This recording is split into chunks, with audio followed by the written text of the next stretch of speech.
Good evening, ladies and gentlemen. Welcome to the 92nd Street Y. Tonight is indeed a special night for a variety of reasons, which I will articulate in just a moment. I'm Rabbi David Woznicka, director of the Wise Bronfman Center for Jewish Life. Before an opportunity to introduce Professor Wiesel more formally to you, and that indeed makes it special to begin with because we don't usually have that opportunity. I want to share with you a few programs that are coming up which I think you'll find of particular interest. Rabbi Harold Kushner shall join us on this stage for an interview on his values. Our Forum on Contemporary Values continues with Rabbi Telushkin and I in dialogue with Harold Kushner on May 5th. Rabbi Marvin Heyer will be here to give us the State of World Jewry address, which will be an assessment of the political, social, emotional, spiritual, religious life of Jews here in America and around the world. We have a program coming up on May 4th called Approaching Heaven, how to deal with the spiritual questions about life's final chapter, and a variety of summer classes and lectures which are all available to you in the program in which you're carrying. Because tonight is special, I'm going to be very brief, but I want to mention two things before I make my introduction. The first is there are a group of about 60 men and women, teenagers, who are here this evening as part of the Belfer Project on Ethnic Identity and Tolerance. They come to a series of lectures here at the Y. We're very proud of this program. About 10 public and or private schools are represented, and they have all, by the way, been reading excerpts from your book in preparation for this evening and submitted some of the questions, as many of you did as well. I also want to tell you that we're very excited here at the Y because this evening is being broadcast live, literally over the internet as we speak. All around the world, the words that we are saying right now are being heard from Moscow to Jerusalem, although it's in the middle of the morning there, I just realized. But so for those who have trouble sleeping in Jerusalem at this hour, and the beauty is we have received questions from all over the world because we've advertised this on the internet for about 3 weeks. So you'll be hearing questions from all over the world as well as questions which you submitted in advance. Because of the internet status, we couldn't do anything live vis-a-vis the audience. But we're very excited because this gives us an opportunity. I think one of the great joys and frustrations of the Y is so often we leave here, if you're an audience member or sitting up here on the stage thinking something special happened here and I wish we could share it with others. This is a chance we are sharing it with others. So wherever you are around the world, a very special welcome. How does one introduce Professor Elie Wiesel? Don't.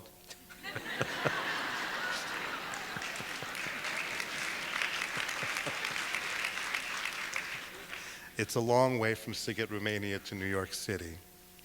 And since all of you have a detailed description in your packets that were handed out in the program, rather than repeat it, I think what I'd like to say is that Professor Wiesel is a writer, a humanitarian, a professor, a voice. He is respected and you are beloved. You received the 1986 Nobel Peace Prize. For 20 years have been teaching at Boston University and for 32 years have been on this stage at the 92nd Street Y. And rather than list all of your accomplishments, I would just like to say there are great men and women whose greatness is not often recognized until many, many decades beyond. And every once in a while, very rarely, but every once in a while, there is a great man whom we recognize in our own generation, Elie Wiesel.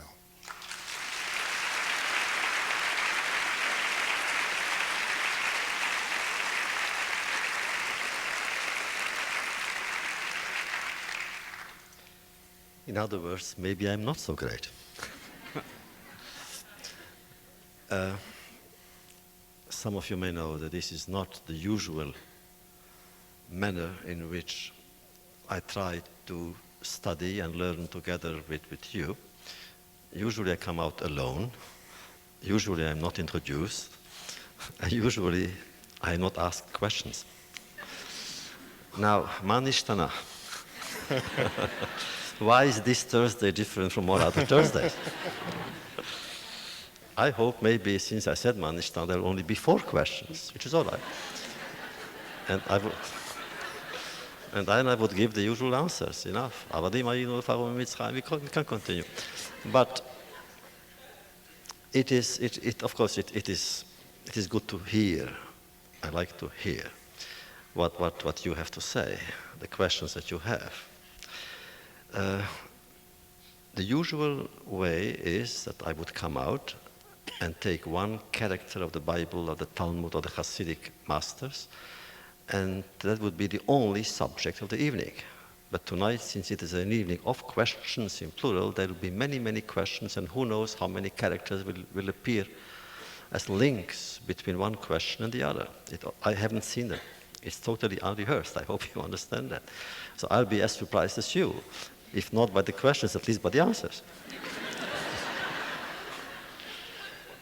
On the other hand, I have written a lot, and I have studied a lot, and I could say that what I have done for years with my life, I tried to explore the art of questioning, which is the most beautiful, the most elegant, and the most enriching way of one's approach to life.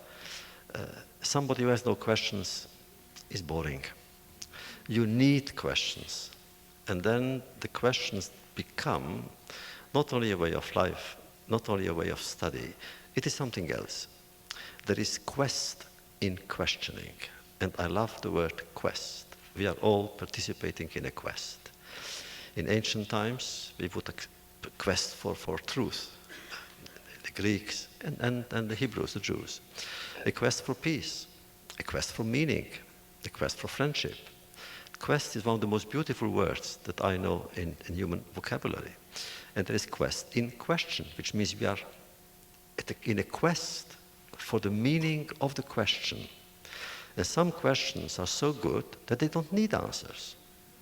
Some questions, on the other hand, there is a beautiful saying by Rabbi Nachman of Bratslav, who is one of my favorite Hasidic masters. He said, it happens that a person is asking a question.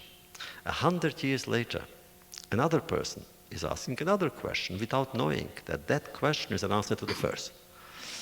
So maybe next year you will come back and and the questions that David will ask will be answers to tonight's questions. In my little town, you mentioned it, and there are people here from my town, from Siget. We used to say, when a Cheder Jingle would come back from Cheder, the mother would never say, did you have a good answer today? She would say, did you have a good question today? And it's true.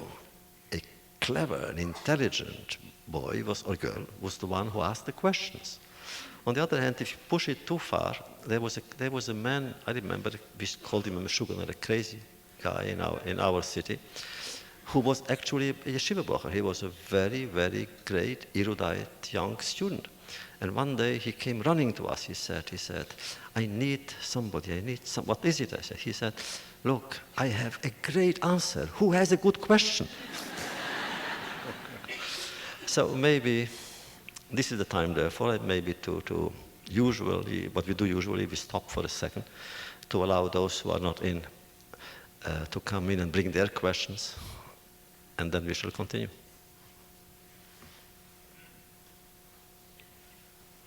Nobody's outside, maybe everybody's inside.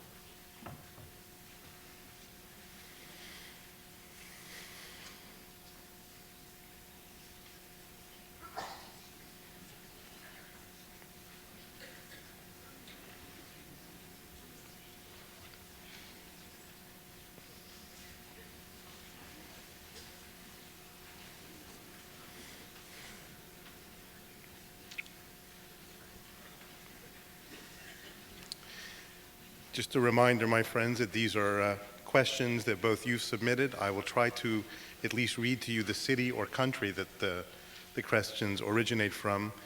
And also, rather than just have done this haphazardly, there are basically 4 different categories that we'll look at. There were a lot of questions about Kosovo, which I think we need to explore. There were many personal questions, questions of faith, of philosophy. There were many questions about the Holocaust, and some questions about your work as an author, as a writer. So with your permission, I'd like to take the first one, coming from the United Arab Emirates.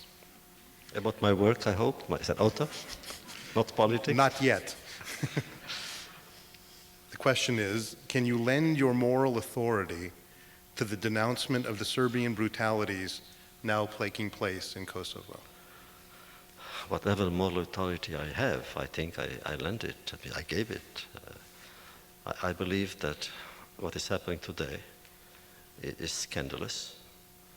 It is because now we see the images. It's not only the words, we see the images. When you see it on television or the pictures in the papers, you cannot not be shocked, moved, outraged to see hundreds and thousands of people, after all, men, women, and children who are trying to look for one another, families who are so disrupted, so separated that the children are looking for the parents.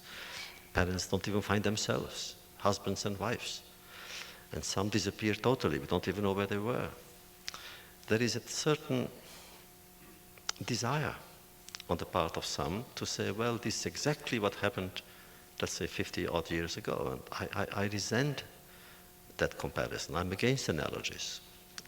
Because once you start making comparisons, you remember that comparisons are always two-way streets. If Milosevic is Hitler, then Hitler was Milosevic.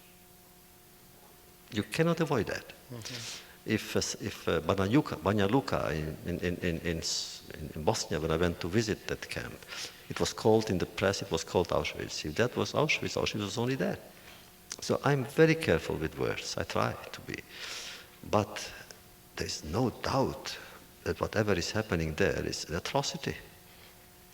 It's the rape, the mass rape of women, the mass murder of innocent people or political prisoners, and then the deportation of hundreds and thousands of people. Now, how can we accept that? And therefore, with a heavy heart, very heavy heart, because I'm against violence, I'm not inspired by military tanks, I don't like them. And with a heavy heart, I have to say that I supported the American position and the NATO position. That means we should try as well as we can not to hit civilians or human lives, but simply destroy buildings. I'm not a military strategist, I don't know how to do it. But I know one thing, we have to stop it. Otherwise, look, what right do I have to come to the presidents of the United States and tell them, where were you when we needed you? Why were you silent? And which Jew or which human being hasn't at one point asked this question? Why were you silent? I don't want, years from now, that people should ask our friends, our younger friends, should ask us, where were you? Why were you silent? Now, there is absolutely nothing personal there. Some Serbs were friends of the Jews. Albanians had also a good record, by the way, but they are Muslims. What do I have with Muslims? Why should I defend them? But they are human beings. The children are children. And therefore, I did speak, I wrote articles, I went on television and tried as gently as I could to say that this has to stop. Would you suggest then, if it were militarily advisable, that ground troops be sent in from the United States? David, what do I know about this? Really, I don't know. I don't know how many tanks are needed. What do I know about helicopters? But I don't know. On the other hand, I'm honest with you. Let's go to the end. Suppose, again, the president says, my fellow Americans, we came to the conclusion, having consulted all the generals from these 19 countries, and we need to send ground troops. Mm-hmm. Then I think, well, they'll send ground troops. I don't think that they should stop. We cannot stop. We cannot allow Milosevic to get away with it. I go very far for that. I think that at the end of the story, he should be indicted, he must be indicted for crimes against humanity. What he is doing is intolerable. Human beings cannot accept that. Wherever it happens, that cannot occur without us responding in some way to these atrocities. You made the analogy of the concern for making analogies.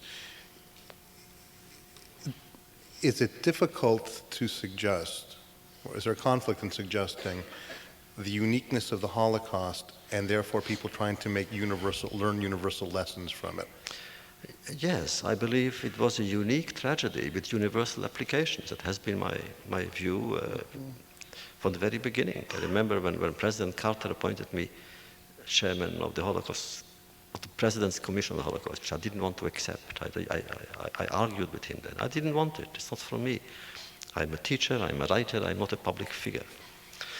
And we had long arguments, and I had these conditions. But he said, what is it? And I said, it's a unique tragedy with universal implications. And I think that's perfect. Which means, I would even say that what's happening now, the upheavals in the world, so much hatred, so much violence, and obviously they have nothing to do with our tragedy, but somehow maybe it is the fallout of that tragedy. There was so much hatred there, so much suffering there, so much death there, that the fallout, and sometimes in psychiatry we call it latency, we need a generation for the fallout to be felt. And this is what's happening now. I hope it's the last convulsion of history, of this century. There was a terrible tragedy this last few days ago in Colorado. A number of people said to me, ask Mr. Wiesel about his thoughts. But nobody would give me a question. And the more I thought about it, the more I realized that I didn't know the right questions. We're busy looking for answers. I'm not sure we know the right questions. Can you help us with those questions? But do you want the question or the answer?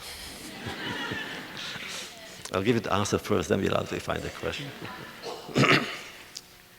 Look, the shock is there to see young people become murderers. When the first time I went to Cambodia, at the border, I went to a refugee camp in Aranya Patet. There were 150,000 refugees. And I spent there a few days, going around, listening, and trying later on to bear witness. At one point, one of the guides showed me, see that barrack? That's a very special barrack, look at it. I went to the barrack and there were some 600 or 800 youngsters, 12 to 14-year-old kids. And they were always separate. They ate separately, they marched separately. They were the Khmer Rouge. They were the killers, not the victims. And I said, I don't know anymore what is worse now, to see these kids as killers or as victims. What happened there? What did that society do to its children to turn those children into murderers of their own parents, of their own friends, of some strange, crazy philosophy of bringing everything back to zero, to bring history back to zero? That was Pol Pot's philosophy. And how do you do that? By killing? And here you have two youngsters who come from good families, good education. Apparently the school there is one of the 8 best high schools in America. What's happening there? And then I read that they were fascinated with and by Hitler. And then I realized that Hitler is dead, but he's still killing people. And there, I would say, something was wrong with the education. Those teachers who taught probably about Hitler somehow didn't manage to pass on the awe, the terror, the fear, the anguish, the crimes that Hitler's image elicited from society. What he has done to his own people, not only to us, to his own people what he has done. That for generations and generations, German children will think, and I think they'll be wrong by the way, but they will think, who knows what our parents have done. This is Hitler's doing. So what is the question? The question is, where did they go wrong? Not the kids, the parents, or the children, or television, or the theater, or the books. Where did they go wrong? Let me turn to the more personal questions of beliefs, meaning in life. I'll start with an easy one. It comes from one of the Oy. members of the audience. It's not I'm heavy. afraid of easy questions. It's simple. Does God still dialogue with the Jews? I can tell you, Jews dialogue with God, whether God is answering, I don't know. Since the beginning of our appearance on the stage of history, we began a dialogue. And maybe why Moses was a stutterer, it's because God wanted to tell us, please, be careful. Don't talk too much. But we didn't listen, and we still don't listen. I don't mind dialoguing with God. I don't mind that. It's better than ignoring God. I think it can be a great discovery that who are we really? Philosophically or humanly, who are we? A speck of dust, really. A speck of dust, come on. We come from dust, we go, it's really, how long do we live? We are in a corridor. What is life? And here a speck of dust is dialoguing with God, the master of the universe. It can almost give you a strange complex of either of inferiority or superiority, but something is happening. And I think the dialogue is going on. Sometimes it's sad when we deal with collective sadness or even with individual tragedy. And other times we simply express gratitude.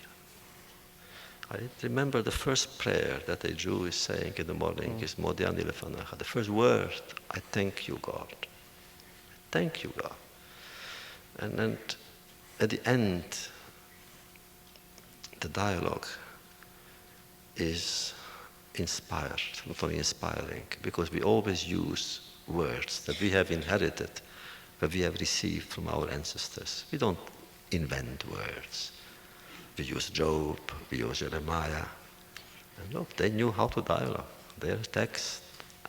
If I could have written one chapter of Job or Jeremiah, I would have given up all my books.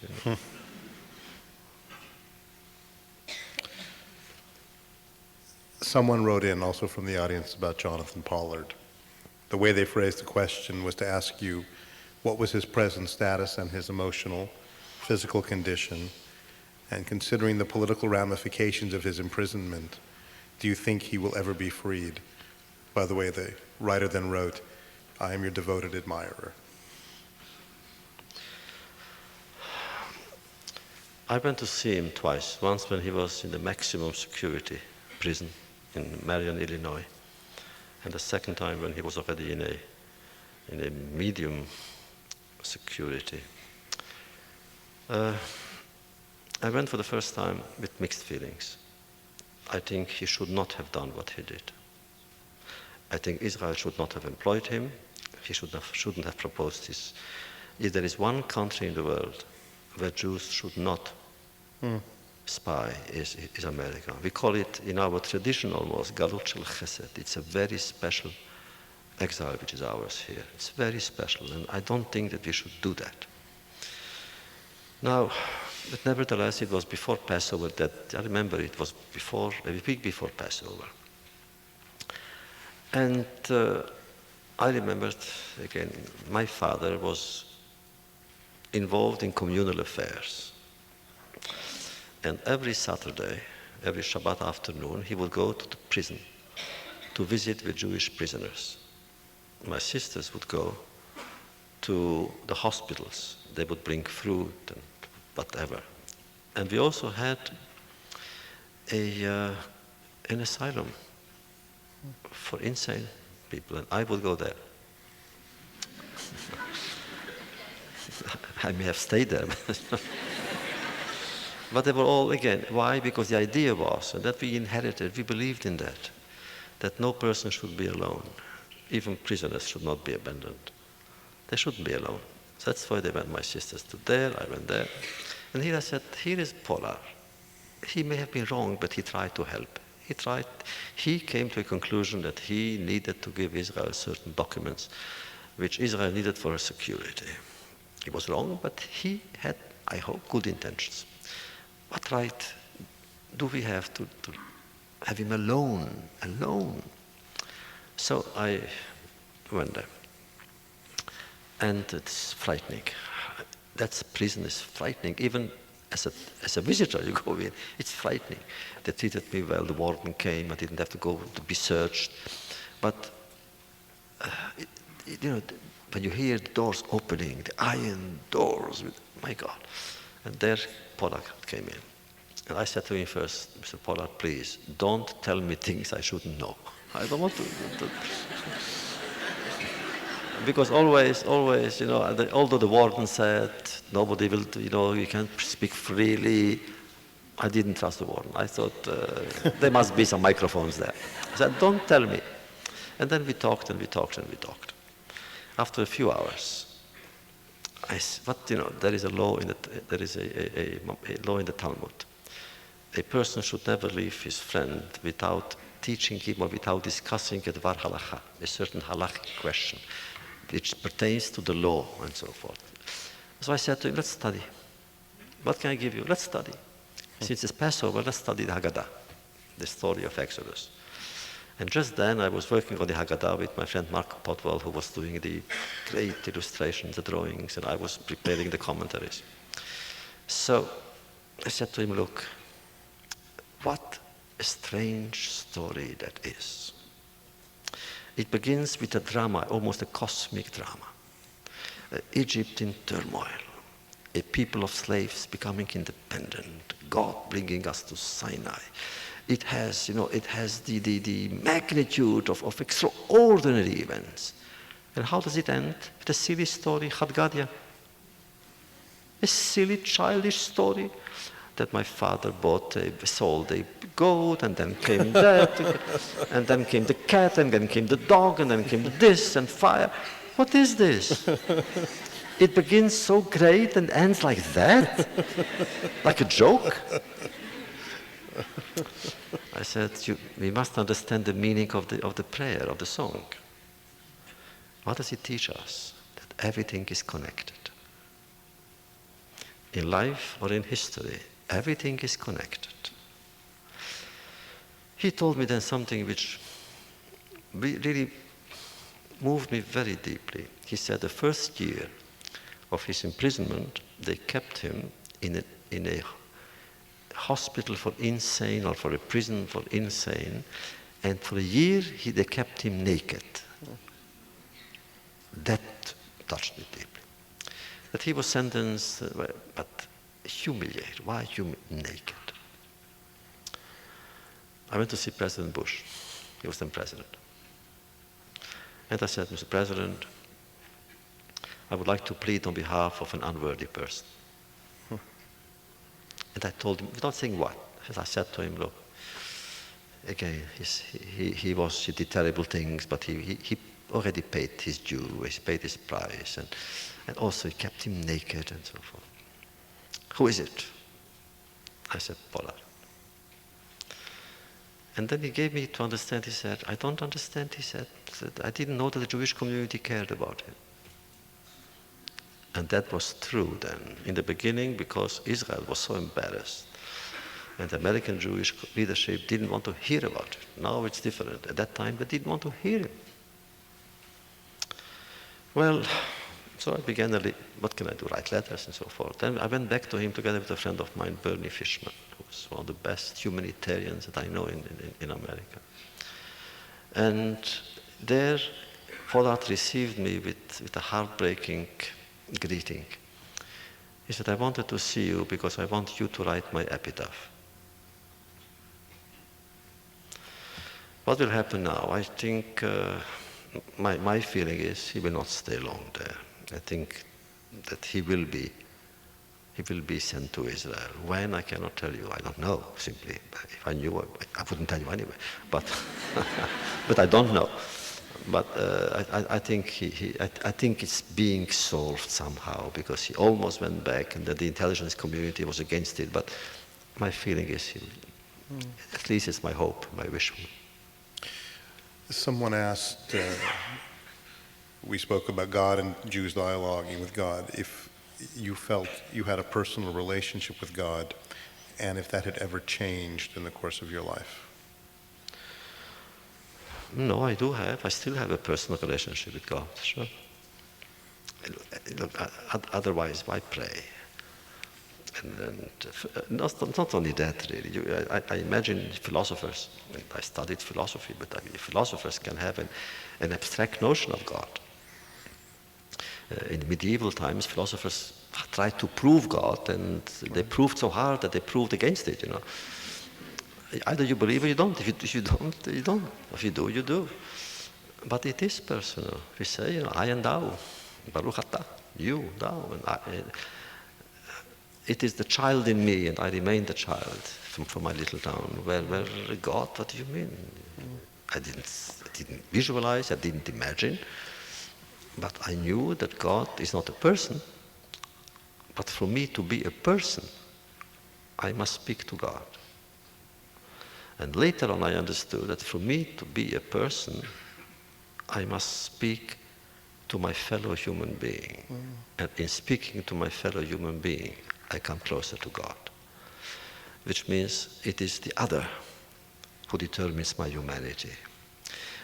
If I do something terrible against a friend, I move away from God. If I try to do something good, I come closer to God. Mm-hmm. A friend of mine gave me a beautiful analogy. We were having dinner, and he has a 13-year-old and a 3-year-old. And the younger one needed to use the restroom. And so the 13-year-old took him away from the seats, and as they went around a corner, the older one put his arm around the younger one, and the younger one reciprocated. And then they went around the bend out of our sight, and my friend, the father, said to me, "There's nothing that gives me greater joy in life than seeing my children treat each other so beautifully." And then he said, "And that's what I think gives God his greatest joy, when his children treat each other with such beauty and such decency."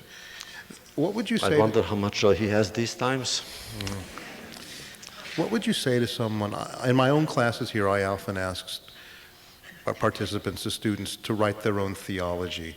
I ask them the question that I asked you: have your beliefs changed? Many times people write, "I want to believe, but I can't." And they give a very cogent or rational reason. What might you say to them?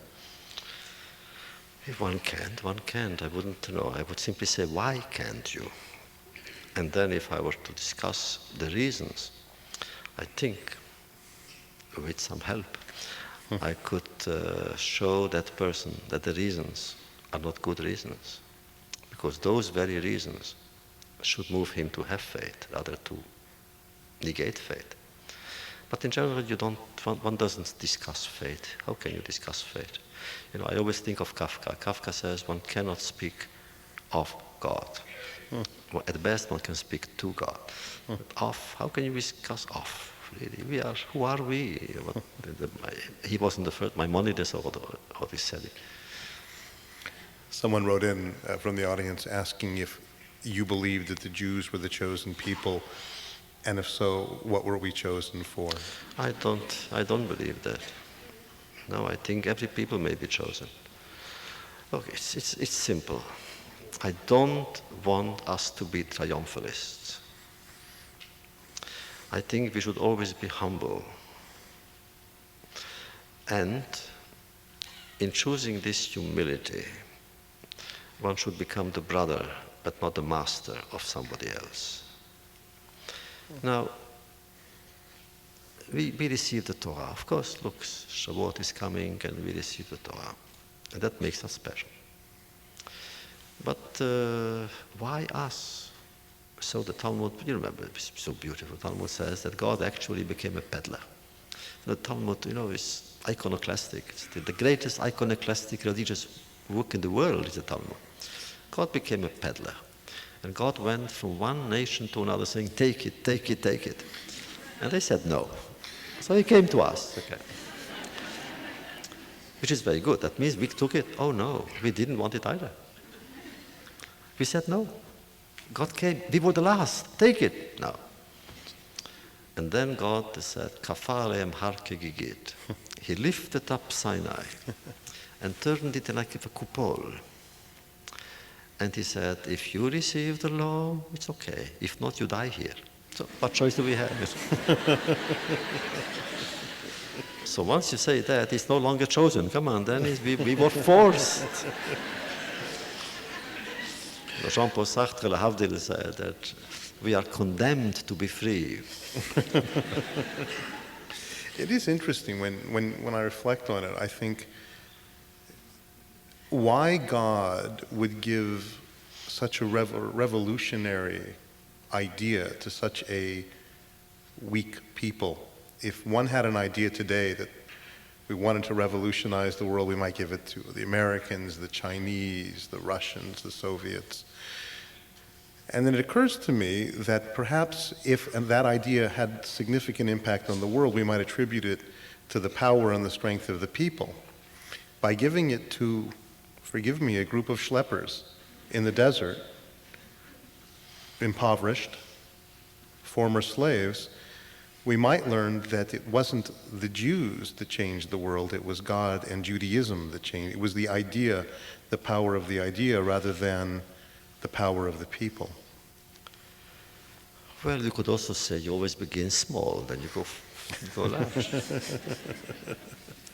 Let me share with you a question from one of the students who was here for this dinner from this Belfer project, two of which I thought were, these two she wrote, which I'm assuming it's she. How does it feel to at one point in your life to have suffered so, then at another point to come before the world and accept the Nobel Peace Prize?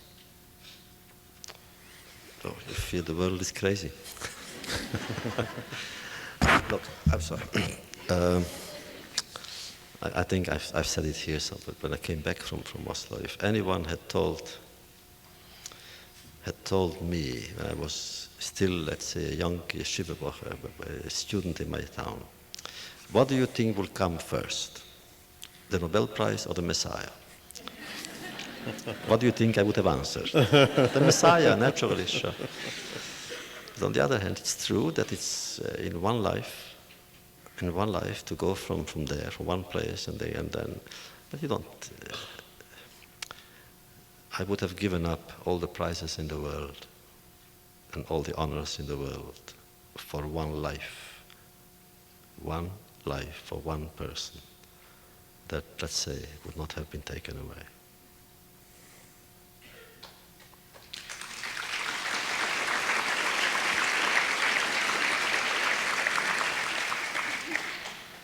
In Tuscaloosa County High School, apparently the whole class has been reading Night. We have a lot of questions. They logged onto the internet website, of which you and I are fairly new at. Can I say that both you and I, the Ellie is, well, why don't you say it rather? We are both ignorant, okay. You could have chosen an easier word, but joking. This 10th grade student writes from Tuscaloosa, Alabama, how did your experiences change your view of people? Well, we changed, of course. First of all, of relationships.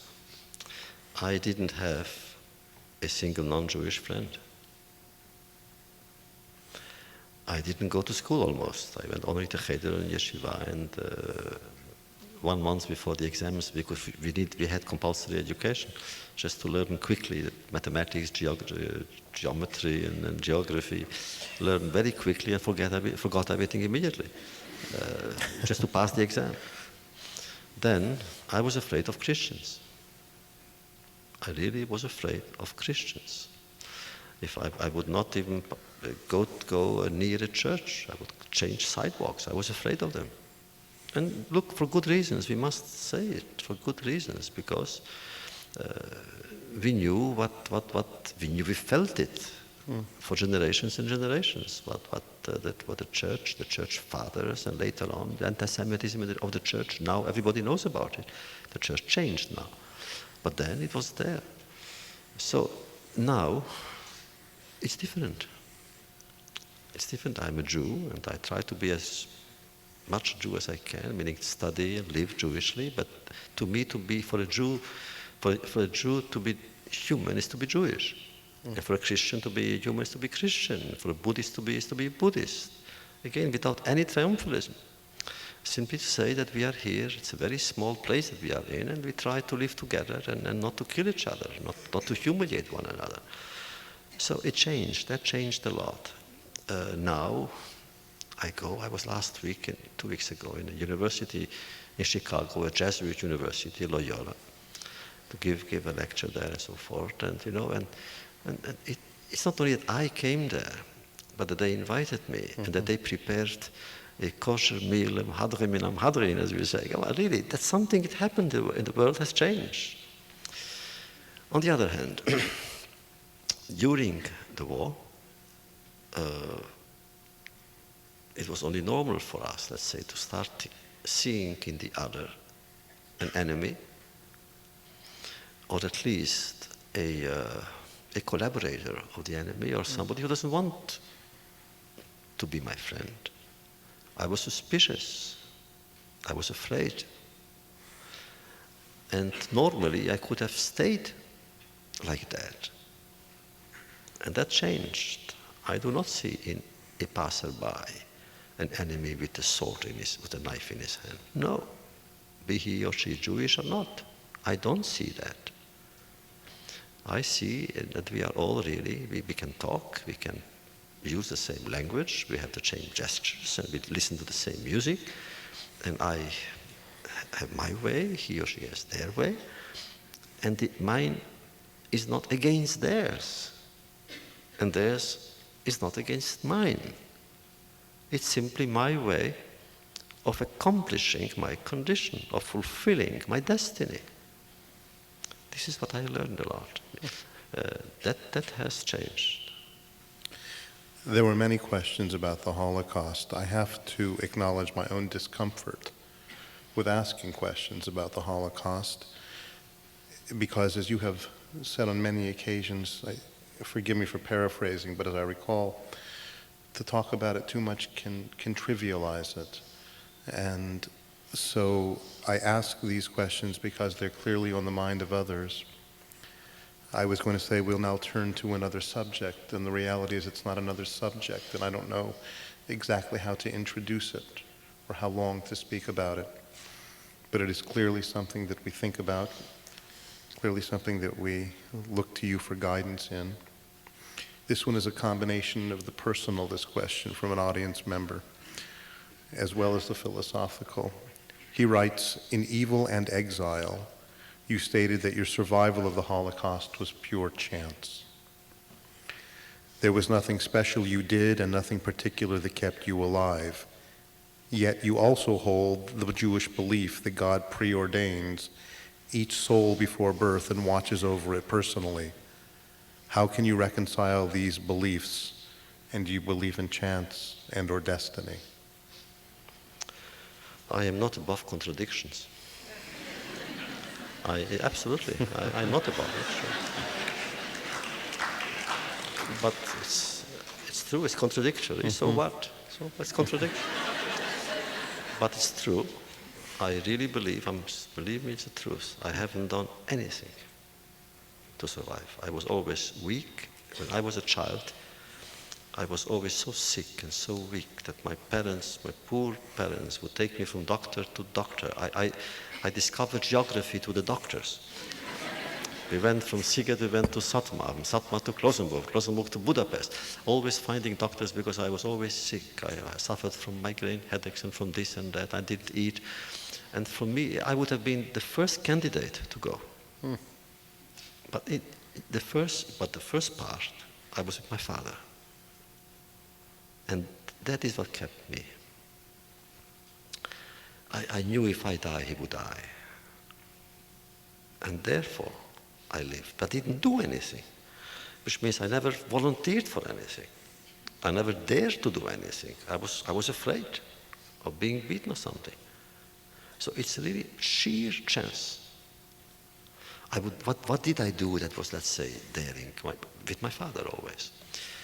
Somebody bought a pair of tefillin from somebody who brought it in, a phylacteries.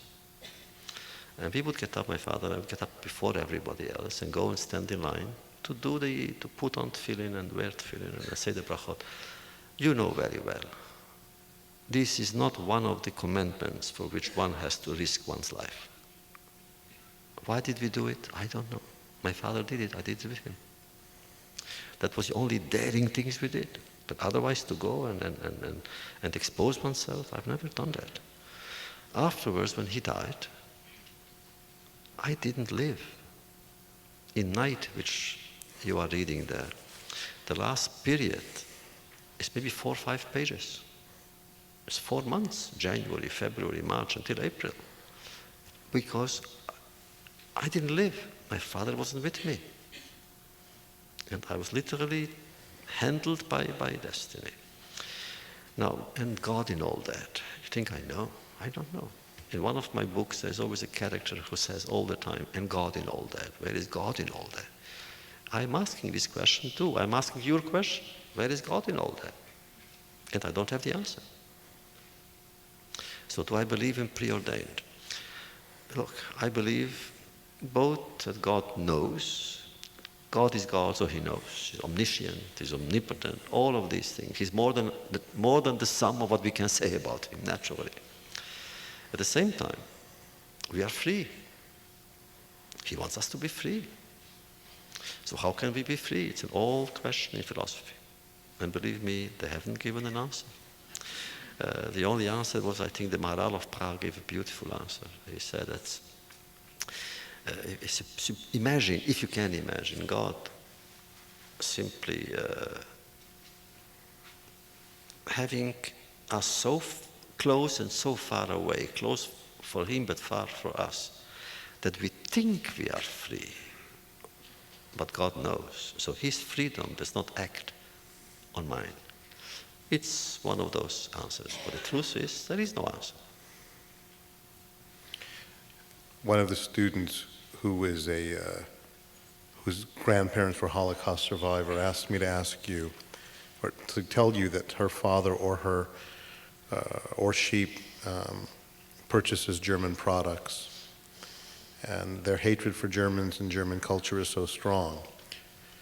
Is it immoral for her to feel that way? Do you buy German products? Do you hate Germans? And how do you characterize my family's behavior? First, I understand her. Normally, one should, one could, one should. I don't. I was spared. If I had remained, let's say, in Germany or in Buchenwald after liberation for a long time, or I went to DP camp, I would have probably also been exposed to that. But immediately afterwards, as I wrote, I fell sick and I came to France. I was spared. And I threw myself immediately into learning, and that saved me.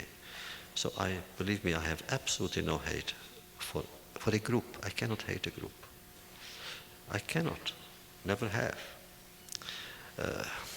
Do I hate, let's say, murderers? If I would see Eichmann today, maybe I would surely feel something against him.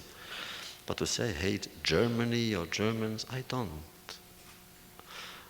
But I understand why some do.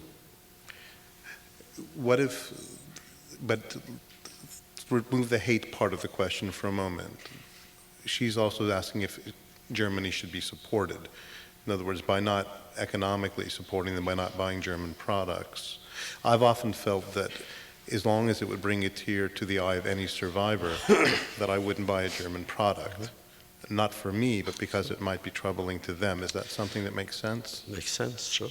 Why should you humiliate somebody? Why should you hurt somebody? Mm-hmm. But on the other hand, if you think about it deeply, German products today are no longer German. Today you live in a multinational thing, and it belongs to Americans and Swiss. But still, if the feeling is that if you buy, then you hurt, don't hurt. Absolutely not. There are other products too. Why should you hurt them? I, for instance, wouldn't go to a concert where they play Wagner. I wouldn't. And I have an eternal the debate with Daniel Barenboim, one of the great conductors. He loves Wagner, which is good for him. You know, it's a conductor. For conducting, Wagner is good. But the Wagner was such a vicious anti-Semite that I wouldn't go. And they tried in Israel Daniel tried to impose Wagner in Israel. And he was so angry when the orchestra, there were survivors in the orchestra. And they didn't want to play. So that's, I think, he abandoned. But I understand that. Why hurt somebody? There's Beethoven, there's Bach, Brahms, thank God. We don't need Wagner.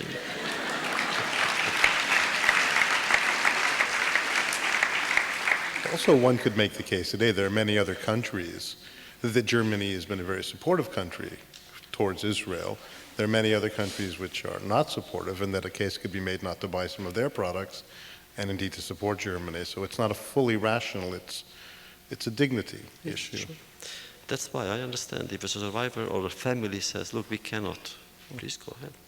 Really, I love pens, for instance. I love pens. They are good pens. We don't need the Mont Blanc. Right. Question from the audience had to do with the lawsuits, the Holocaust lawsuits. Did you think that they're appropriate? Do you think they'll lead to a new round of anti-Semitism? Look, anti-Semites don't need that to be anti-Semites. They don't need that. I was not involved in it except marginally. But at one point they wanted me to become the president of the fund, the Swiss fund, the $200 million and so forth. And I didn't want it because it's not for me. What do I know about $200 million? 1,000 I can go, but not to 200 million. And also, really also, I didn't know what to do with it, meaning how can I measure somebody's pain? Somebody who was 3 months, let's say, in Auschwitz, with this one, or 6 months in Treblinka, I didn't feel I could do justice to it. Then last December, there was a conference in Washington of representatives of 44 nations who somehow were involved in this. And they wanted me to come and speak. You know, words I tried to have, so I came and I asked 2 questions. Why so late? Why now? Why not in 45, 6, 7, 8? Why now? Why did they remember all of a sudden about the paintings here, about the properties there? Why now? And so many people have already died. And I said, that is, first of all, the government's fault. The governments there should have opened up and said, look, take it back. Number 2, because the survivors themselves didn't dare. They didn't dare open up wounds and ask too much. In Poland, some of them came back, they were thrown out from their own houses by the new, by the new people who lived there. My sister went back to Sighet, and she couldn't go into our house because other people lived there, and she went to live with some friends. So that time the survivors didn't have that what they have now. Second, I said also, we forget. We speak now about the big monies, you know, the big monies, the big accounts in Switzerland, that 99% of the victims were poor. And I coined a sentence, I said, the enemy has robbed them of their poverty. It's not only the rich, he robbed the poor of their poverty. These poor people who would care, who would come, let's say, to these places of death, they would bring what? A shirt, piece of bread, or at the end, their hair. I said to those delegates, don't think of the millions, think of that when you speak about money. And I think, on the other hand, it's right. Why should Jewish families be deprived of what is theirs?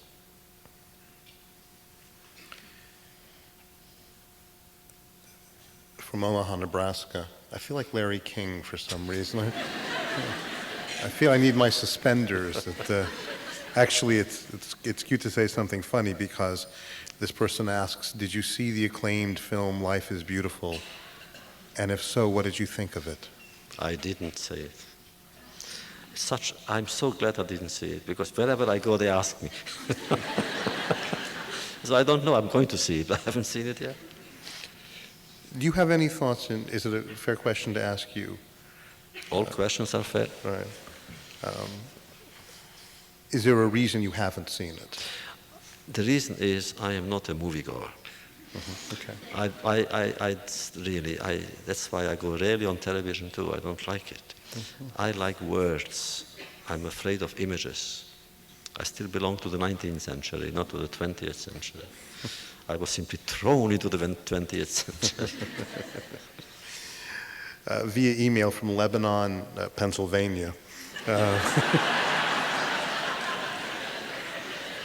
I rehearsed that introduction for several times. Although this is being heard in Lebanon. Pennsylvania. Right. Do you think there should be restrictions on internet sites promoting anti-Holocaust rhetoric? And you can more generalize that question. And do you think there should be restrictions on any kind of dissemination of such material? This question emerges frequently. Just now, there is a very, very good little college in Connecticut, New London College, very, very good one, New Connecticut College. It's a good president, everything is good about it. And all of a sudden, a few weeks ago, the deniers placed an ad for $75. They placed an ad denying the Holocaust and so forth. And they are trying to do it in every college paper. Naturally, some of them asked me before, they didn't in Connecticut, what should they do after all the First Amendment? And I'm not a lawyer, but my answer is the First Amendment it gives us the right to speak. And I cannot deny the deniers the right to say what they have to say, but why should I give them a forum? Why should my paper give them a forum? Let them have their own paper. They have it, by the way. They have their own magazines and papers and journals. Let them, but why should I help them? So I'm against that. On the other hand, in France and in Germany, I think in other countries in Europe, denying the Holocaust is a felony, and one goes to jail for it. But the question is, how about America? Should we do the same thing here? And the argument is the First Amendment is so sacred and so powerful that we should not tamper with it.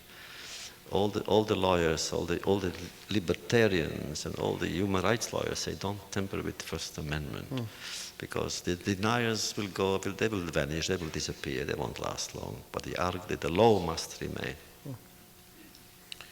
Let me shift to the area of your writing, which was of great interest. This is from the audience. So you were saying that one of your, is it Sigetter? Is that the proper? It's Siget, yes. I have two ladies here from there. But is it a Sigetter? Someone who's from Sigetter. They come, somebody who's from there is called a Sigetter. Sigetter. I have to be careful because the executive director of the 92nd Street Y lives in Seagate. I know, and, I know. Saul Adler. And, Believe me, it's not the same. It's not the same. He writes the following: as a fellow Seagetter, I would like to tell you we are very proud of your accomplishments. And then he continues, why do you use symbols of beggars, madmen? Since I am a Seagetter, they even asked me if we had a lot of beggars.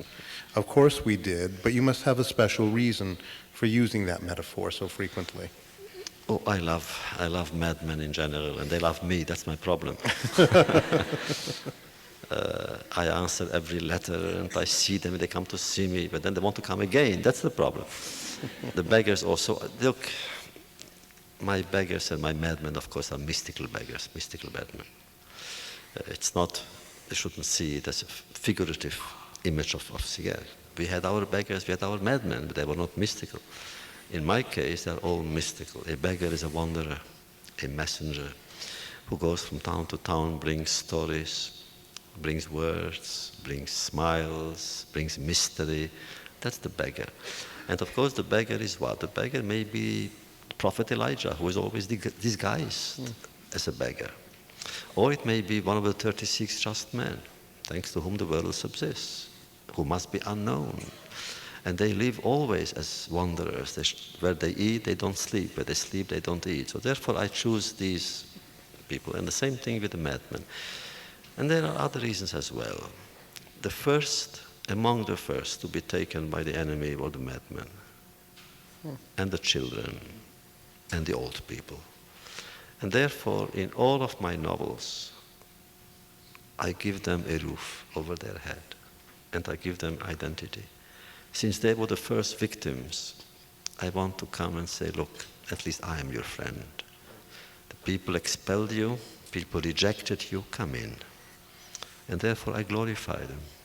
They were humiliated by history, by society, by humanity. I owe it to them to give them back their honor. When you sit down,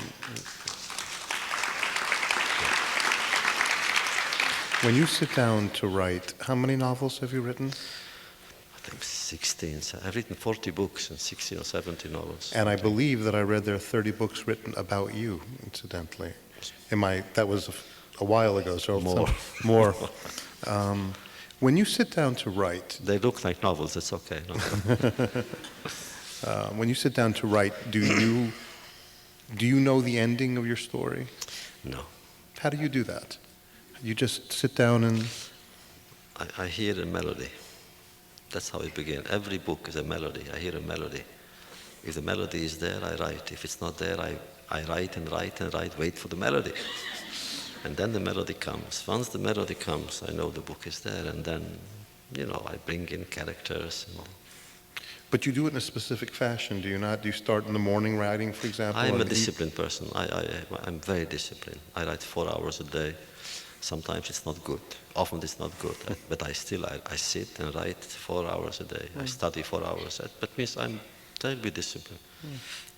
From Marlborough, Maryland, a woman wrote that she's doing a research paper on you and about your writings. She says, I have to come up with a theme that symbolizes all of your works. Can you please help? Should I write her paper? The theme, there are few. The principal theme, of course, is memory. But then there are so many dissertations have been written about. One wrote about silence in my novels. The other one wrote about madness in my novels. The third one wrote about God. And there are 40 books about me also, and the same, always the same theme, leitmotifs. But if there is one that concentrates all of them, of course, is memory. The commitment to memory, the perils of memory, the dangers of memory. At the same time, the inevitability of seeing memory as the source of our anguish, but also the source of our hope. You're going to give a major address on hope next week? I'll be in Israel. I will speak about the philosophy of hope. Yeah. Are you hopeful? Are you hopeful for the next generation? In Israel or in general? Both. It's difficult to speak about hope now, really, with all that's going on. But I force myself. Not to choose is also a choice, says Camus, and he's right. And what is the alternative? To give in or to give up? I wouldn't do that. So I invent hope, and I cling to it. But to say that it's coming, it flows, normally I wouldn't say. The obstacles are too many. And it's not easy to be hopeful today, but there are children, young people, and I owe it to them. In my novels, I would never write a novel that is only dominated by despair. There must be somewhere a moment of hope. In one of my novels, which was about Alzheimer, I wrote a novel about Alzheimer. That was one of my most depressing novels that I have written, because it's the cancer of identity. The tragedy of the person who no longer knows me, no longer knows himself or herself. And I compared it to a book. Every day you tear out a page, and another page, and another page, and another page, and there are no more pages left, only the covers, and that's the Alzheimer patient. And I kept the novel in my desk for a few years because I felt it. There must be some way out. And when I found it, I gave it to the publisher.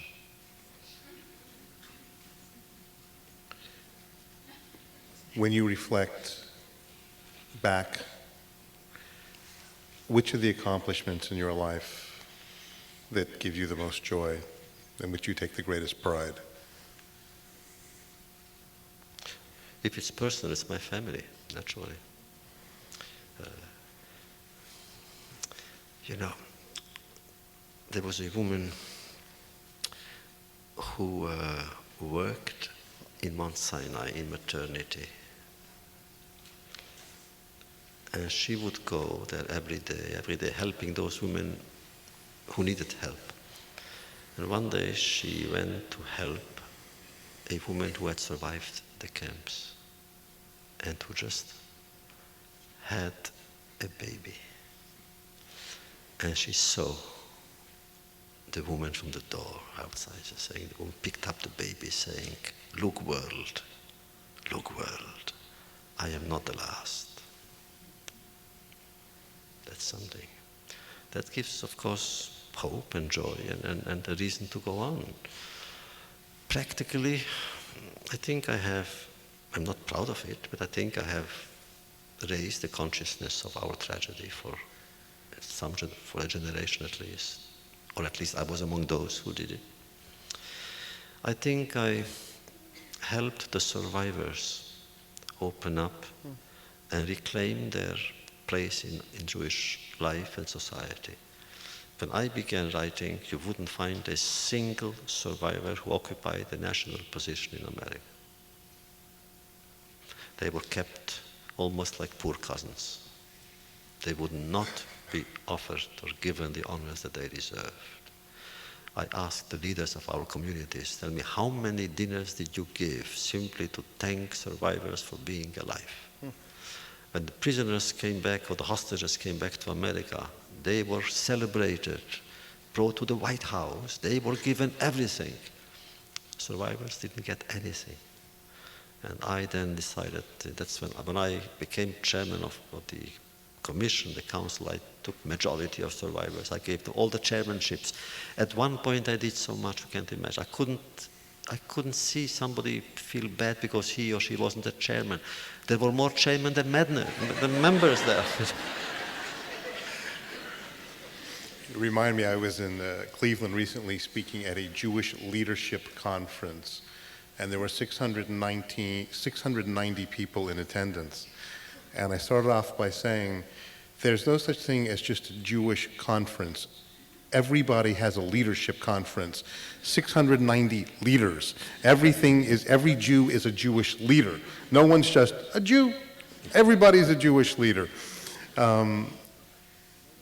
Who do you admire in the world today? Who do you look to, whether in political life or in general? Can we go to the next question, maybe? That was my last question, actually. It is really it's difficult because